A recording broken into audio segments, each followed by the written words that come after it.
Hey guys, welcome back to my channel. As I told you last year in my last video that I'll be doing a lot of new stuff on my channel, and this is one of the new stuff that I'm going to be doing.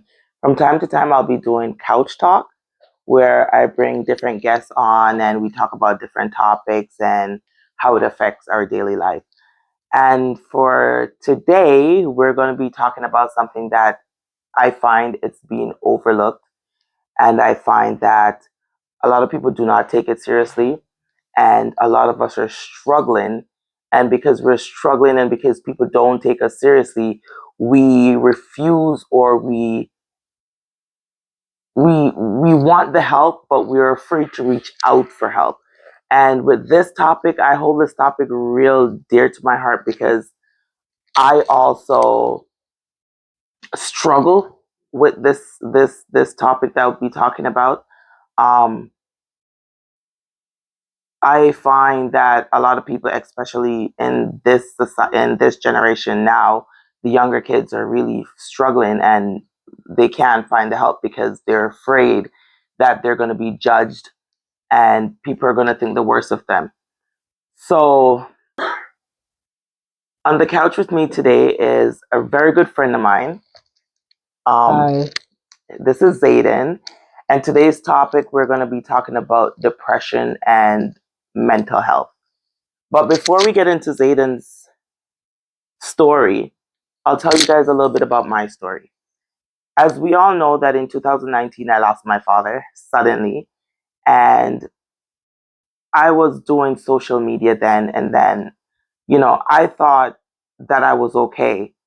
But just around the ending of 2019, the beginning of 2020, I started feeling a sense of though I don't belong. Like, I started feeling tired all the time, edgy, moody, and I couldn't quite figure out what was causing this. And I decided that I wanted to take a trip to go to Jamaica to go and visit my father's grave, which I did, hoping that I would have gotten some closure of his sudden passing. And that really didn't help me at all. In fact, it made it worse because to me, I'm thinking I didn't get the closure that I was looking for. And till this day, I still struggle with that. And with that brought on, or I should say, it triggered my depression. And on top of that, I got in an accident. And we all know the story. If you don't remember the story with my accident, I am gonna link that.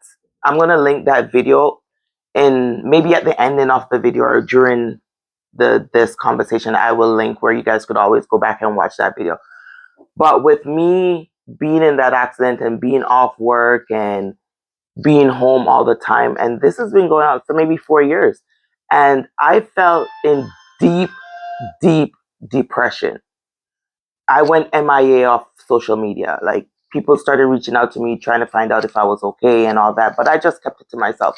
And it wasn't until I started getting help and I started putting myself first that I started feeling better. So when you're going through certain things, it is okay to reach out and ask for help. There's no shame in your game. Reach out and ask for help. You might get the help you want, and you can never tell. People might criticize you also. But in order for you to heal or even try to heal, you have to reach out and get the help. So, with me saying that, I'm going to talk to Zayden now, just to hear how his struggles been, and so on. I'll try not to make it too personal because I know this is a sensitive issue and a lot of people don't like discussing it. And I'm grateful that he took the time out to share his story with my channel. You know what I mean? It took a little bit of pulling teeth, but let's see. So, Zayden, introduce yourself. And Hi, my name is Zayden. I'm really good friends with Chin. yeah. Um, so my first question to you is, how long have you been? I'm not gonna say depression.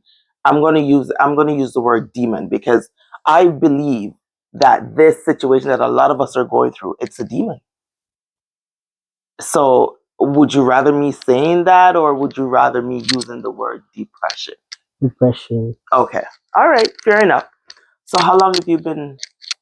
Well, I was diagnosed with BPD in 2012. So my depression goes away. Sometimes I have highs, sometimes I have lows. So it's been a while. Can you explain to us what DB? BPD, What is that? What that's an abbreviation. What does that stand for? bipolar disorder. Okay. And you've been battling this for quite some time now. Yes. How has it impacted your social life? Well, because there are times when I'm really, really low and I can't get out of bed and I can't focus, I can't function. So then I pretty much withdraw myself from everybody and everything.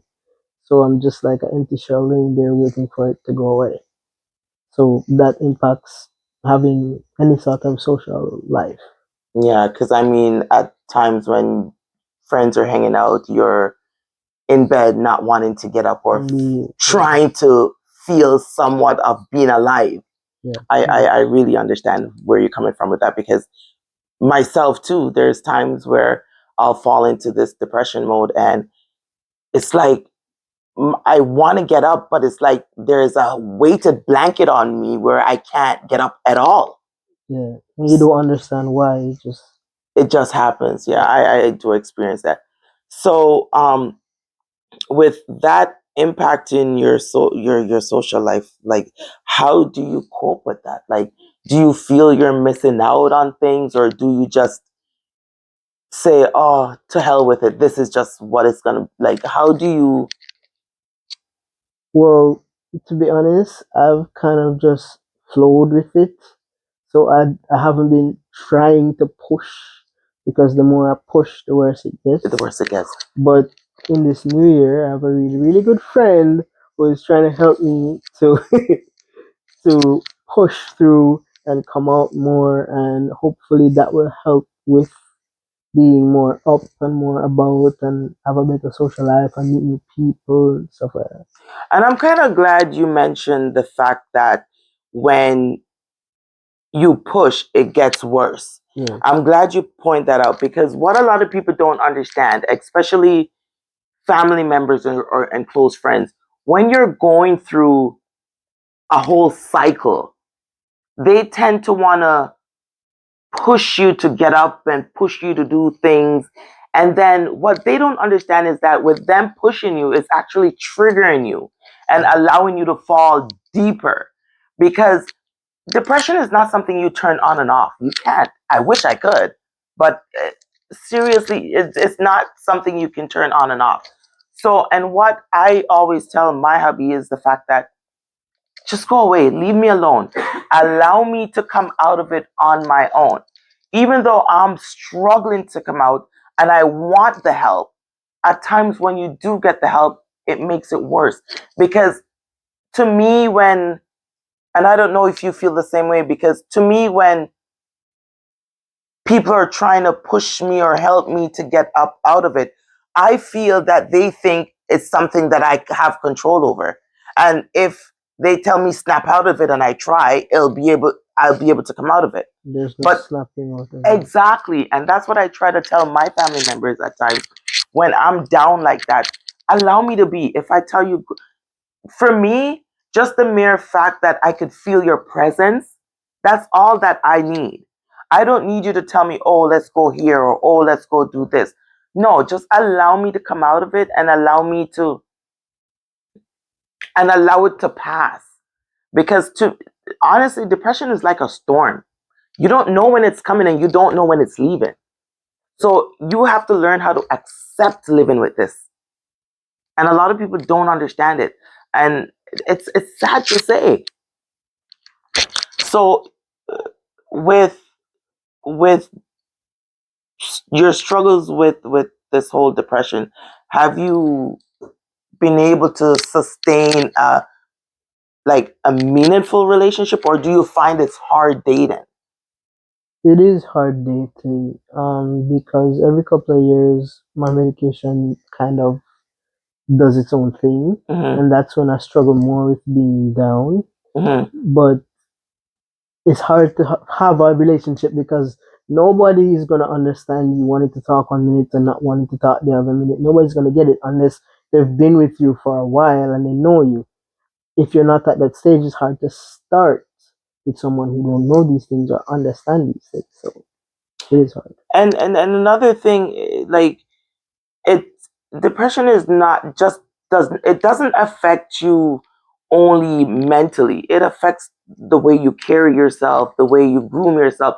It affects, because when you're going through this whole meltdown or this whole episode, you don't want to shower, you don't want to eat, you don't want to do anything. You don't even realize that you're not doing it. Exactly, you really don't. So it's a hard struggle, and I know you're an educated person, a very educated person. Listen, this one here,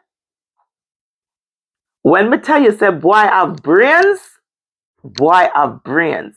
You went to school to study, what is it, Aircraft maintenance, engineering, technician. aircraft maintenance, me Maintenance, can't even call it. engineering technician. See them, make it some big things, yes.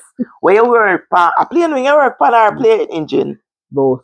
But see, two of them, plane wing and engine. So with him brains, when we are take off to Jamaica or go on with vacation, be mindful. I him make there's something up in the ear. I him service them thing there.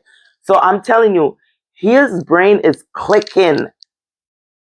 But Not when I'm low. when he is low, it's like trying to teach a baby their ABCs. It's like you're totally out of it. And there's nothing to be embarrassed about when it comes to so with all this, struggle, and with your highs and your lows, and it affecting your social life, and I'm assuming it affects the way you work and Yes. stuff like that, because I mean, when you're down, you Yeah. can't go to work, Right. right? So it does affect people deeply. But as he said, I've made a promise to myself for this coming year, that because I know what he's going through, because I myself go through this, and I decided that, you know what, I'm going to make myself more occupied. I'm going to get more involved, and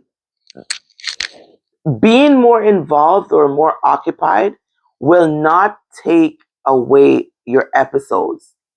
But I'm hoping that with us teaming up, we could support each other. We could lean on each other. And maybe with us going out, doing more stuff, listen, me tell him, say, him gonna be my YouTube partner, because me are dragging behind me to help me out, to do my videoing and stuff like that. And I'm hoping with us teaming up, maybe our episodes will become less. Yeah. Because I'm just assuming it's for me, I'm just making an hypothesis, right? Where I'm thinking, with me being more active and occupied, I won't be my brain won't fall asleep, pretty much. What I'm saying is that I am hoping. I'm not saying that this is going to cure us, or this is going to make us not fall into depression. I'm just hoping that we can see some little light at the end of the tunnel from us trying to be more, active. So, is there anything else you want to add? I would say that if someone is going through depression, no matter how they got there, the best thing you can do for them is not push them or tell them discouraging things or make them feel bad about themselves. You can just be there, be your normal chirpy self. Maybe that alone will help them, give them a little smile on their face or something that can help them feel a little better, that will help them want to try a little more.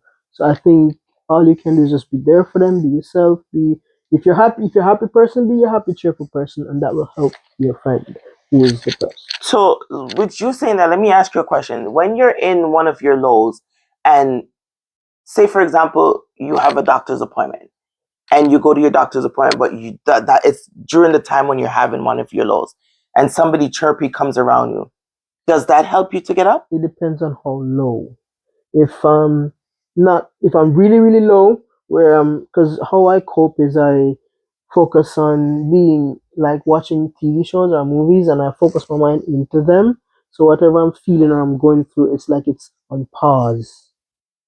So when I go to my doctor's appointment, if I'm really low, I'll be focused in there, and my doctor just works around me. But if I'm that low, someone being chirpy, I might make a little smirk, but it won't help.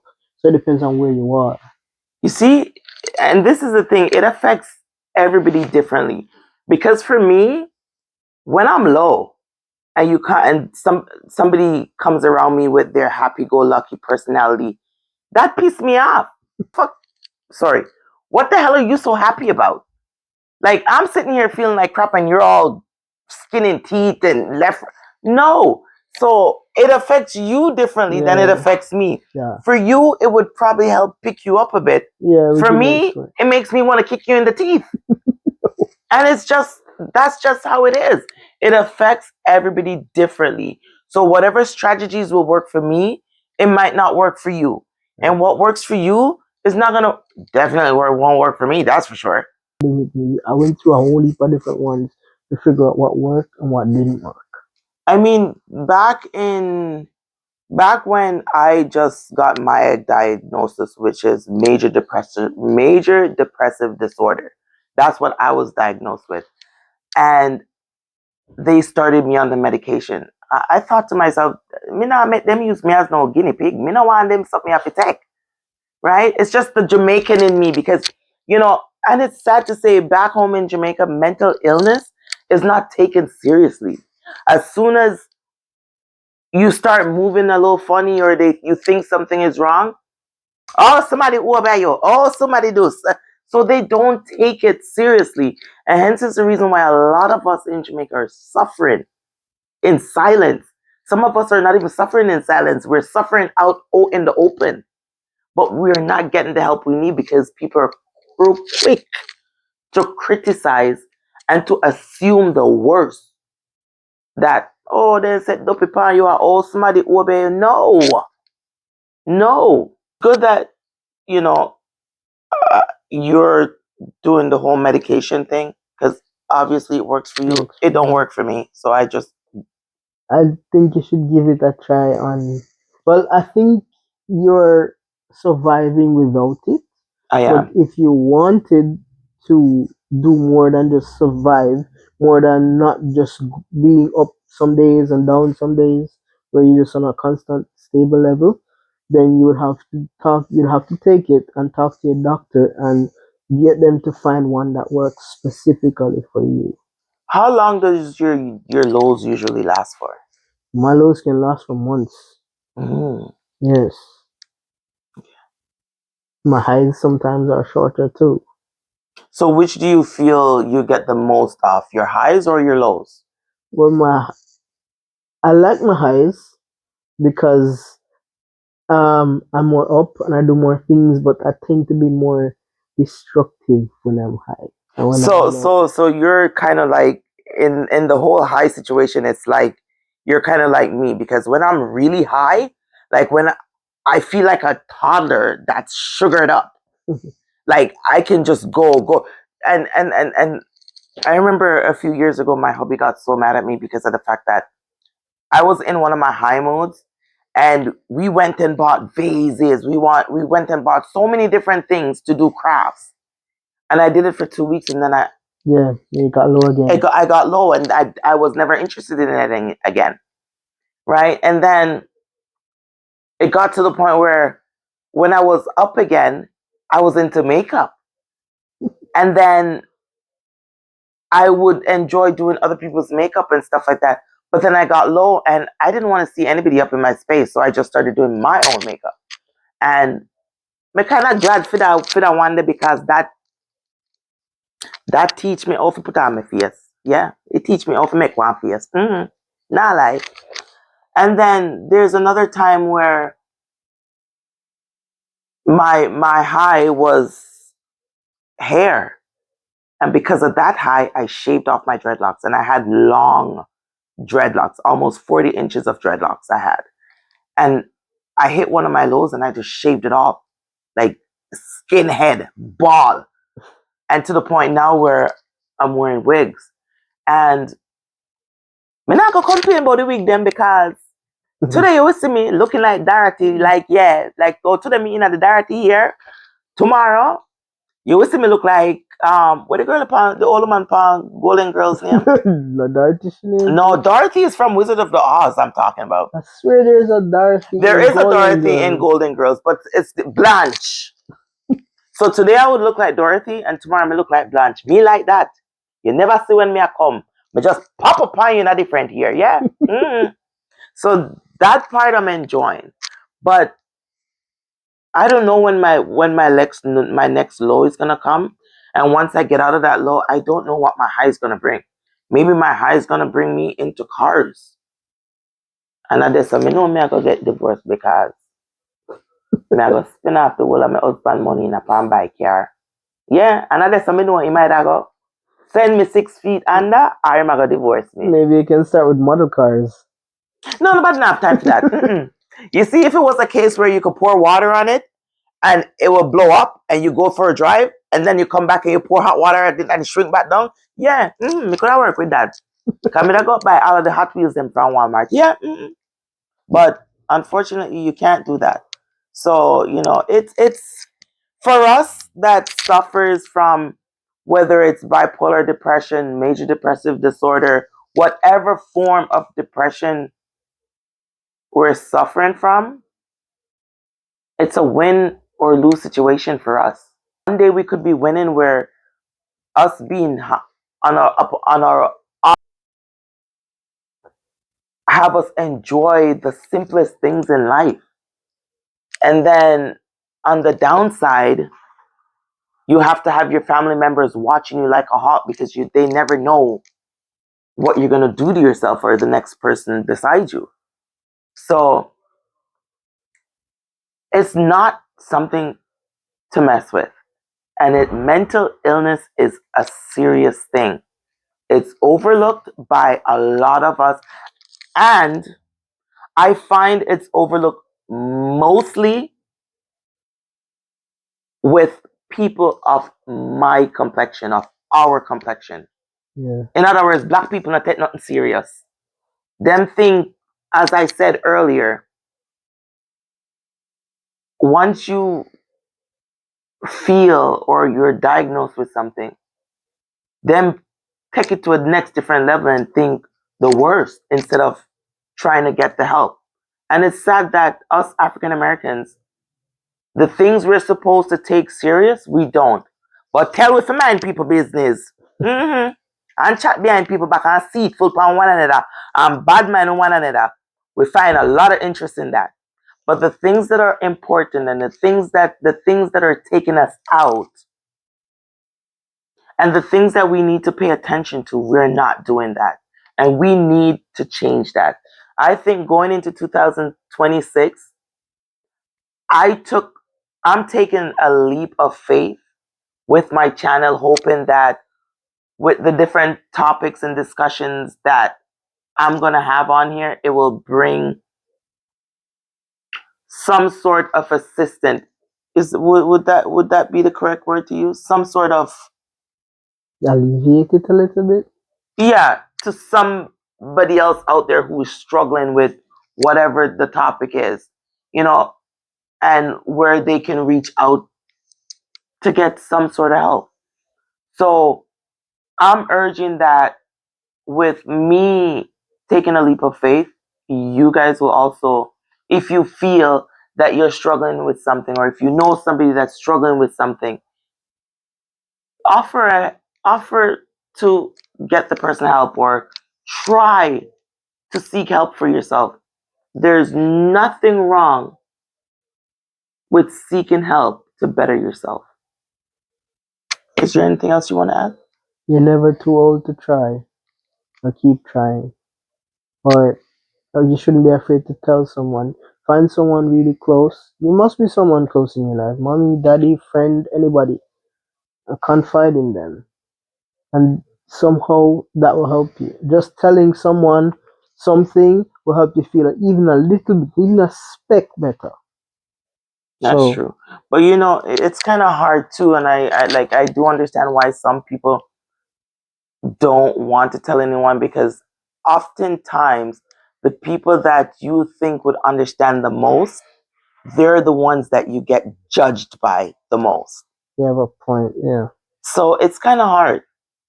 But Well, there are forums you can go on. There's websites you can go on. You can call. Like there's a hotline called Gerstein.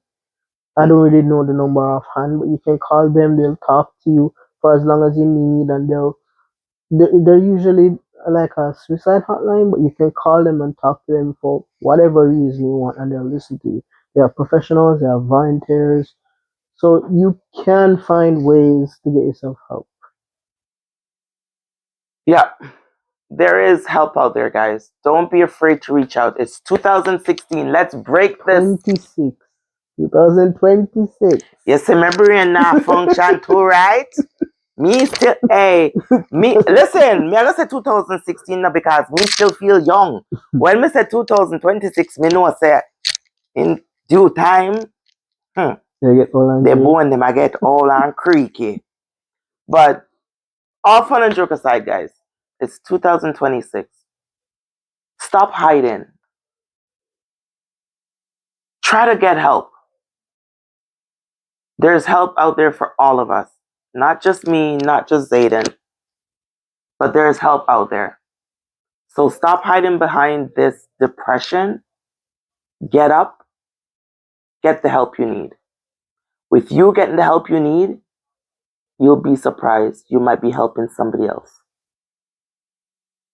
Right? Yes. So for 2026, we're going to do this together? Yes. Yep. Promise? Yep. All right. Anyways, guys, this is the end of our first session on Couch Talk. Thank you guys for watching. I appreciate it so much. And I'll see you guys again in the next video. It might not be a couch talk. I think I'm going to try to do the couch talk once a month. But I will be dropping more content apart from that. You know, I'll be putting some videos up with us doing a road. Even though I'm like to sleep. But no worry. Me, I'm going to be the weapon if I'm against him this year. Anyways, thank you guys for watching. I hope you guys enjoy. Don't forget to like, share, and subscribe. And I'll see you guys in the next video. Bye. Bye.